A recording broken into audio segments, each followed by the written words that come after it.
দিনটা ছিল শনিবার। মর্নিং অফিস সেরে তাড়াতাড়ি চলে এসেছি মামার বাড়িতে। আজকে এখানে দিদি আর সন্দেশও রয়েছে, আর আমরা আজকে সবাই বসে পড়েছি তত্ত্ব সাজাতে। কোনো আইডিয়া বা গেস করতে পারছো কিসের জন্য তত্ত্ব সাজাচ্ছি? সন্দেশ দেখতে দেখতে 6 মাসের হয়ে গেল। এই কিছুদিন আগে ওকে বাড়ি এনেছি, আর এরই মধ্যে ওর 6 মাস হয়ে গেল।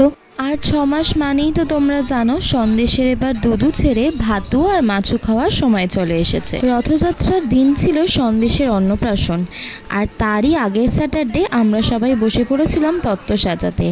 আর মহারাজা যেহেতু এখানেই হাজির ছিল, তাই মাঝে মাঝে ওকে একটু চটকে নিচ্ছিলাম। আসলে আমার মামার বাড়ির দিক থেকে বহু দিন পর, প্রায় 14-15 বছর পর এরকম একটা ছোট সদস্যর আগমন হয়েছে। আমার ছোট মামার মেয়ে, মানে আমার ছোট বোনের পর সন্দেশী এই বাড়ির সবচেয়ে ছোট সদস্য। আর ওর এই অন্নপ্রাশনটা একটু স্পেশাল করব তা তো হয় না, তাই জন্য তত্ত্ব ট্রে নিয়ে বসে পড়েছি ওর অন্নপ্রাশনটাকে একটু স্পেশাল করার। বেশি কিছু না, সন্দেশের কয়েকটা জামা, জুতো, তারপর ও যে শ্যাম্পু তেলগুলো ইউজ করে সেগুলো, কয়েকটা খেলনা, এইসব দিয়েই ওর অন্নপ্রাশনের তত্ত্বটা আমরা সাজাচ্ছিলাম।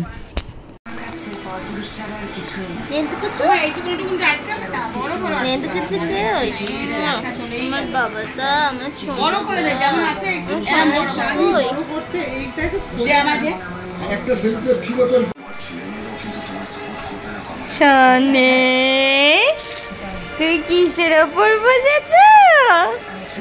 আরে কাই আমার দুধ, কি যাচ্ছে দুধ বাবা? সন্দেশের তত্ত্ব প্যাক করতে করতে হঠাৎ এটা মাথায় এলো, ওকেও যদি একটা এরকম থালায় বসে প্যাক করে দিই ব্যাপারটা মন্দ হবে না। তাই ওকে এই সফট টয়টার উপর বসিয়ে একবার এক্সপিরিয়েন্স করছিলাম।